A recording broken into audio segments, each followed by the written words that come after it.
Hey guys, today I'm going to share with you some of my best techniques, touch techniques for labor. Um, I have been a labor doula for a long time. I've seen a lot of babies born. What I have figured out is that the most simple techniques tend to work the best and are also the easiest for partners and support people to maintain. So the first one I'm going to teach you is called effleurage or light touch. Our goal with light touch is to create like goosebumps. It's not a little tickly, but not so tickly that you can't, that doesn't feel good. A little bit of tickly, and those goosebumps are actually endorphins, which are a natural pain coping mechanism. So I'm going to demo on my pillow. So we're going to imagine this is the back of the birthing person. Okay, and I'm going to use the backs of my fingers. So I'm going to place sort of my fingernails on their back, and I'm going to go up and then out and down, and then up and then back to the middle, and then up and down really gently. And this should create those little goosebumps. And then birthing parents, your job is to let your support person give them a little feedback. And this works really well when you practice every night. Practice a couple techniques every night before you put your television show on or read your book. This will help you really actually use these techniques.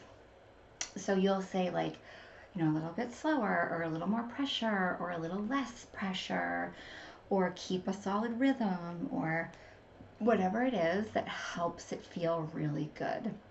Our goal here is to create those endorphins, and then touch also builds oxytocin, and oxytocin is the primary hormone in labor.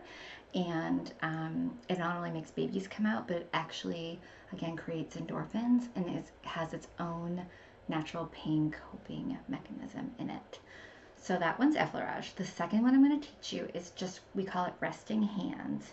And this one seems almost too simple to be true.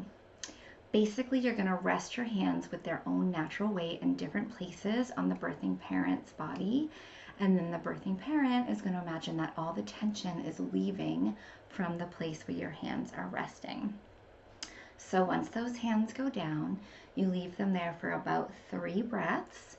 And then the birthing parent will take 3 nice, easy breaths, and they'll imagine all the tension is leaving from that place. Laboring people tend to hold tension eyebrow, right, jaw, tight jaw, shoulders go up, and fists. So when you start to see this happen in labor, that's a really good time to introduce this technique. So I'm going to show you shoulders first on my pillow. So we'll pretend these are the shoulders of a birthing parent. Let's see if I can prop this up a little bit better. So I'm just going to place my hands with just their natural weight on the shoulders of the birthing parent. Take a few deep breaths. Imagine all that tension is leaving from the place where my hands are resting. Good. Then I might move them someplace else. You can do tops of shoulders, right? Like the outside of their shoulders right here. You can do lower back. One of my favorite ones is one that a client once called the headlock of relaxation, and that's forehead here and like hairline back of neck. And this one you can even put a little pressure inward. This feels really good. You can put a cool washcloth here, which I could really use today.